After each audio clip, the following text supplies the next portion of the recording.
All right. Hey, welcome back to part two of our cybersecurity risk management framework scenario.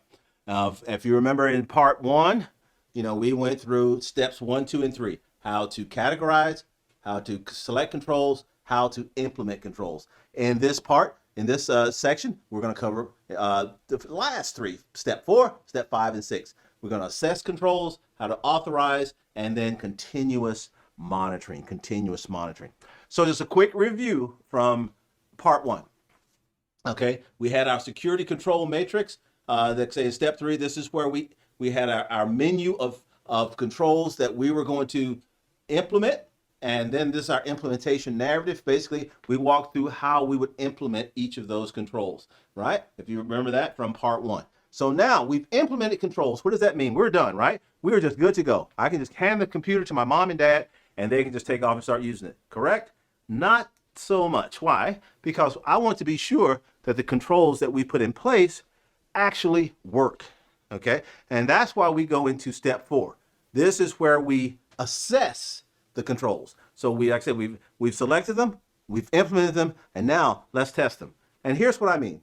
No different than when I think I've used this scenario a couple of times. You buy a new house or you buy a used house. What is the first thing that we all do, right? We replace the locks. Now, I don't think most of us, maybe there are some people that are, cocky enough that, you know what, I'm going to install that new lock in the new deadbolt, and I'm just going to close the door and walk away. I am that confident that it works. No. What do?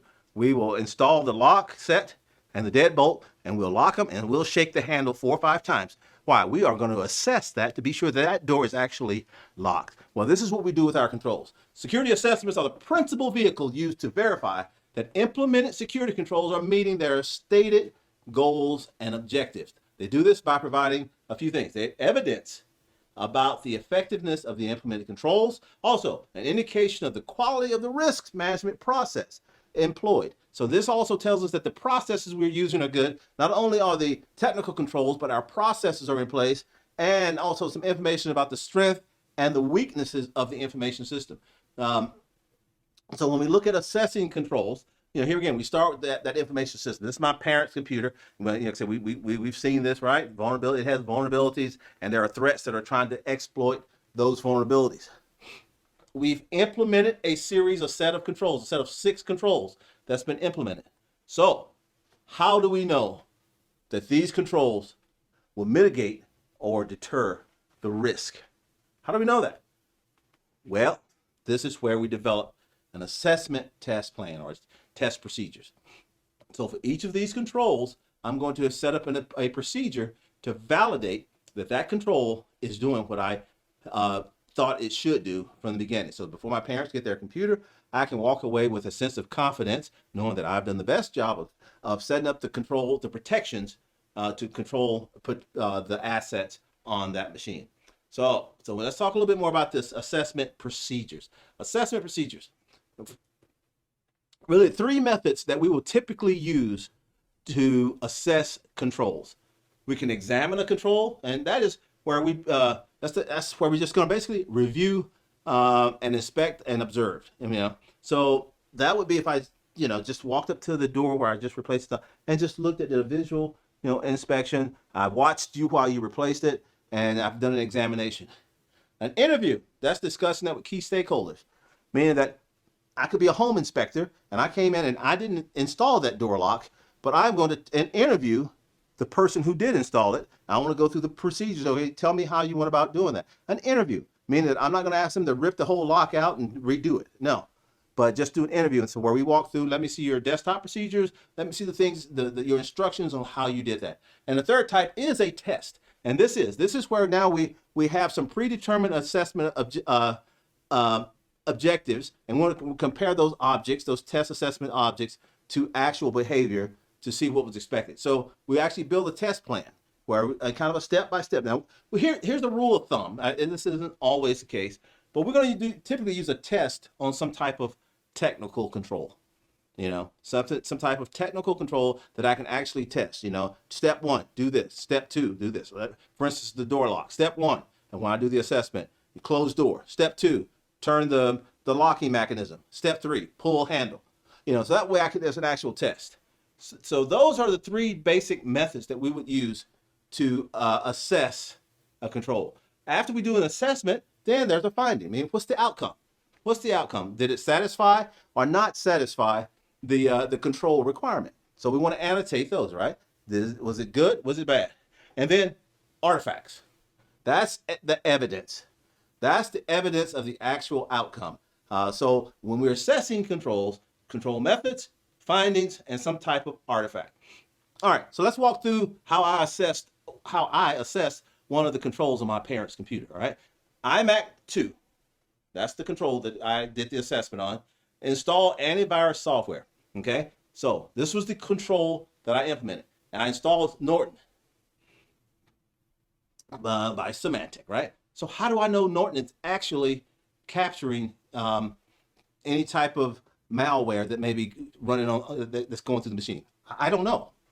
All right, but there's a way to test that. So here's what I did. I ran a test procedure, a test plan. Okay, that test plan has 3 steps. First, I'm going to download the eCar anti-malware test file. Basically, that's just a little test file. It is non-invasive, but it's a test file that you can run, and it should light up, your antivirus software. Okay, so I downloaded that. Then I verified that the file is detected. So basically, I load the file on my parents' computer, and after I load it and after Norton runs, it should say, "Hey, we found some type of virus." Here again, it's not a real virus; it's just used for this purpose. Then I'm gonna take a screen capture of the results. That's my test plan. So I run that test plan, and the next part of that, I'm gonna document the results. Now, for this particular one, I ran it. The file, Symantec, it popped. It recognized the file. It was detected. I got a screen capture. So my test results satisfied, meaning that this control is doing what is operating, is working as expected. And I have an artifact to show my dad, more so than my mom. My mom said, "Oh, that's sweet, baby. That's okay, sugar." That's all I'm gonna get from her. My dad, he's like, "Well, I don't know how I know you. I don't know what you did in there. I saw you sitting there. I don't know what you did, boy." So now I've got an artifact that I can show my dad. Dad, look, I did. I ran this, and this should, yeah, that if there's a virus that comes up, that it's working. See, because that my dad, he's the one who got to, put the bill for this. So he is the scrutinizing one. He wants to make sure he's getting his money's worth. But yeah, so that's how I would assess a control. I implement it, develop and run a test plan, and document the results in a security assessment report. Pretty simple, isn't it? Okay. So now I've ran those on all 6 of the controls. Like I said, I've done the test plan. I've got a security assessment plan. I've got an assessment report. I can give to my dad and say, yeah, there's a level of comfort here that this system is protected. So now I am ready to hand over the keys. I am ready to hand over the mouse. Here's a system. We bought it. We built it up. We ran through all of our security steps. And now we're at step 5, getting ready to just, here you go, give the mouse. Well, when we think about that, here's a system, right, with vulnerabilities. These were the threats. And these threats are constantly trying to attack these vulnerabilities. It's trying to exploit those vulnerabilities. Remember that risk formula. What did we do? We implemented security controls. Okay? Now, here's what I will tell you the truth of the matter. Did I mitigate 100% of the risk? And the answer to that is no. And that's going to be the answer almost in any occasion on any information system. You will typically never mitigate all the risk on an information system. Typically, there will always be some type of residual risk. Even after you implement your controls, there's going to be some type of residual risk that you're going to have to deal with. How do we handle residual risk?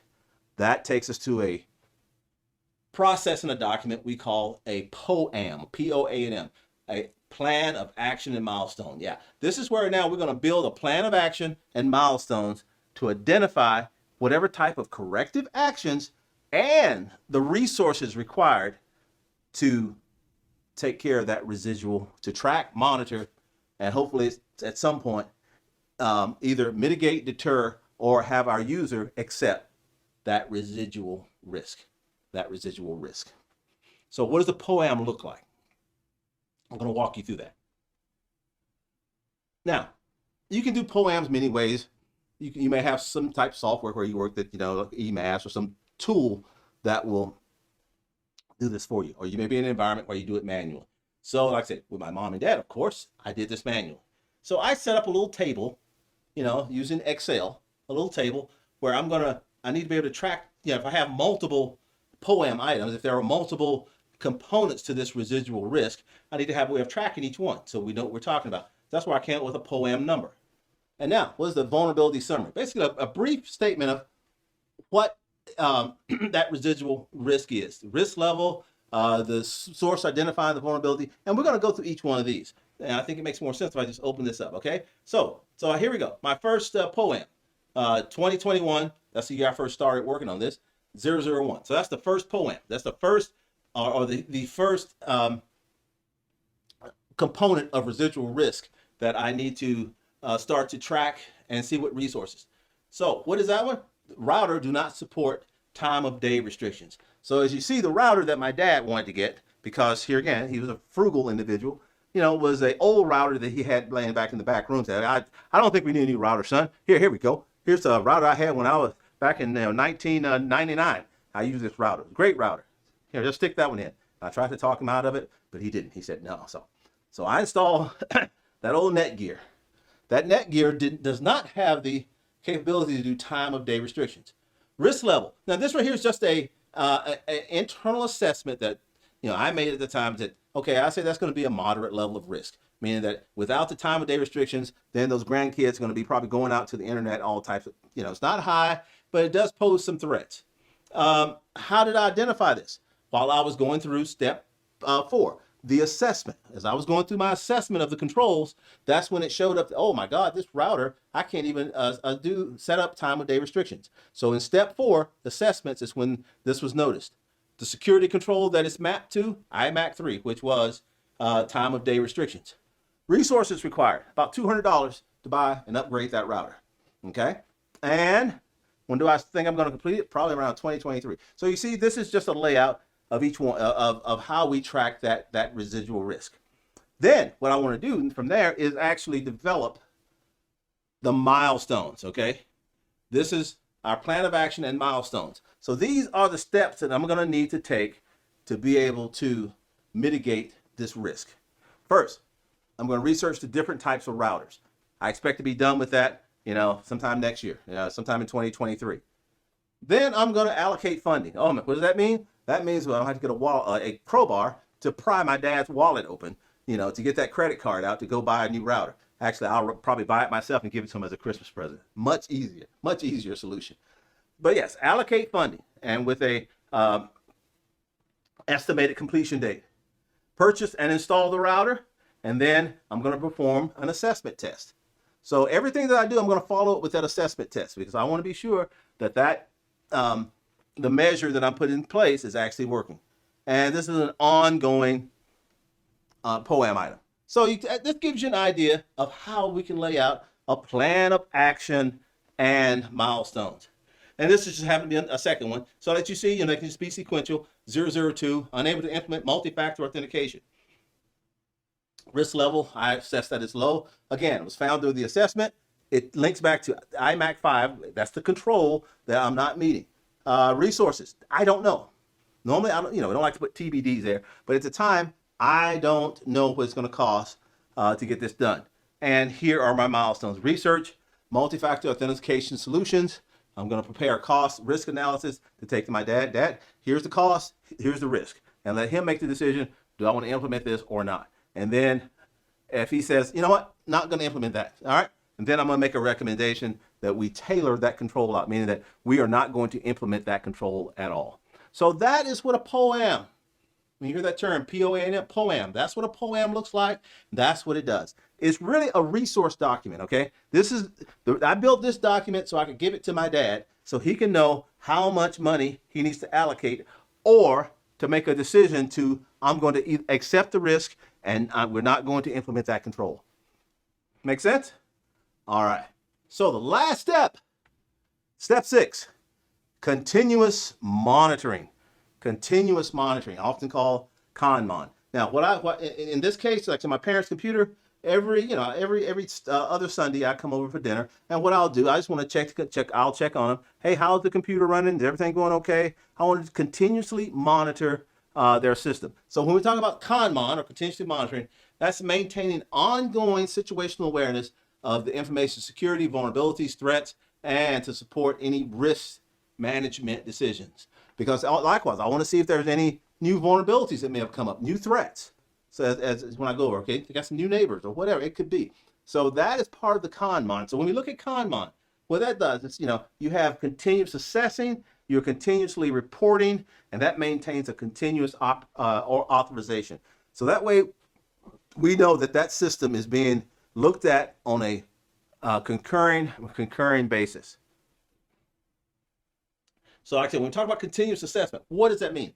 A system is continually assessed according to the assessment frequency, determining the risk profile. Certain things, like for instance, when I go to my parents' house, the antivirus, I'm going to probably pull that up, and look at that to be sure that, Norton AV is working. Okay, still working, still good.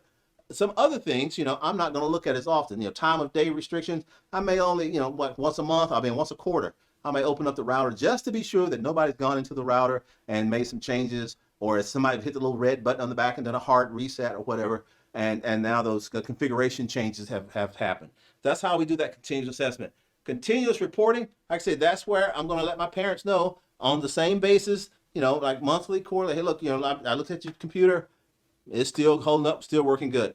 And then if there's some changes, for instance, in the POAM, okay, yeah, look, I just got this work. I just bought a new router, put the new router in, it's working. Continuous reporting and continuous authorization.